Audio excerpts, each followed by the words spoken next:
বাংলাদেশের ক্রিকেটের পোস্টার বয় সাকিব আল হাসানকে আবারও জাতীয় দলে ফেরানোর জন্য প্রক্রিয়া শুরু করেছে বাংলাদেশ ক্রিকেট বোর্ড।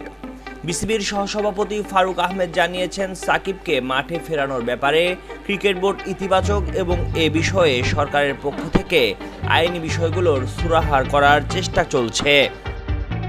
সাকিবের ফেরা প্রসঙ্গে ফারুক আহমেদ বলেন, সভাপতি হওয়ার পর থেকেই তিনি সাকিবের ফেরার বিষয়টি নিয়ে চেষ্টা করছেন।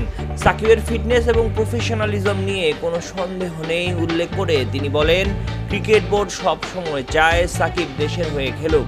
সাকিব দেশের জন্য একটা অ্যাসেট এবং ব্র্যান্ড। ফারুক বলেন, সাকিবের ফিটনেস দেখে ওকে সিলেক্ট করা বিসিবির পার্ট, তবে আইনি বিষয়গুলো সরকার দেখছে। খুব দ্রুতই একটা সুখবর পাওয়া যাবে এমন কথাও জানান তিনি। আসন্ন পাকিস্তান সিরিজ নিয়ে জাতীয় দলে ফিরতে পারেন তারকা অলরাউন্ডার সাকিব আল হাসান। দীর্ঘদিনের অনিশ্চয়তা কাটিয়ে আবারও লাল সবুজ জার্সিতে তাকে দেখার গুঞ্জন জোরালো হচ্ছে। বাংলাদেশ ক্রিকেট বোর্ড বিসিবি তাকে ফেরানোর ব্যাপারে ইতিবাচক ইঙ্গিত দিলেও পুরো বিষয়টি এখন নির্ভর করছে আইনি জটিলতা ও সরকারের সিদ্ধান্তের ওপর।